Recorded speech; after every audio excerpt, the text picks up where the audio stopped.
একটা নাম যেটা উচ্চারণ হলেই বুকের ভেতরটা কেঁপে ওঠে, একটা অধ্যায় যেটা শেষ হয়েছে ভাবলেও বারবার ফিরে আসে স্মৃতির মিছিলে। লাল সবুজের জার্সি, ব্যাট আর বল, এ তিনটার সঙ্গে যার নাম চিরকাল জড়িয়ে তিনি সাকিব আল হাসান। সব জল্পনা কল্পনা, সব দূরত্ব, সব নীরবতার অবসান ঘটিয়ে আবারও যেন শোনা যাচ্ছে সেই পরিচিত ডাক। বাংলাদেশের জার্সিতে ফিরছেন সাকিব আল হাসান। ক্রিকেট প্রেমী কোটি হৃদয়ের জন্য এ যেন এক আবেগের পুনর্জন্ম। জি, ঠিকই শুনেছেন, সাকিব আল হাসান আবারও খেলবেন বাংলাদেশ জাতীয় দলের হয়ে। শুধু তাই নয়, সাকিবকে বিসিবির কেন্দ্রীয় চুক্তিতেও রাখার প্রস্তাব উঠেছে।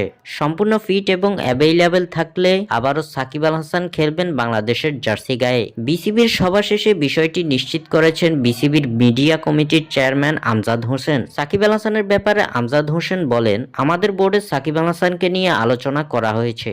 বোর্ড সর্বসম্মতিক্রমে সিদ্ধান্ত গ্রহণ করেছে যে সাকিব যদি অ্যাভেইলেবল থাকেন, ফিটনেস থাকে ও ভেন্যুতে উপস্থিত থাকার মতো পরিস্থিতি থাকে, তাহলে বোর্ড ও নির্বাচক প্যানেল তাকে দলে নেওয়ার জন্য বিবেচনা করবে। এছাড়াও ফ্র্যাঞ্চাইজি লিগগুলোতেও খেলতে সাকিব আল হাসানকে সব রকমের সহায়তা করবে বিসিবি। আমজাদ হোসেন বলেন, সাকিব অন্যান্য বৈশ্বিক টুর্নামেন্টগুলোতে অংশগ্রহণ করতে পারবে। বোর্ড তাকে অনাপত্তিপত্র দিবে প্রয়োজন অনুযায়ী। হোম অ্যান্ড অ্যাওয়ে সব সিরিজের জন্যই নির্বাচক প্যানেলে তাকে বিবেচনা করা হবে।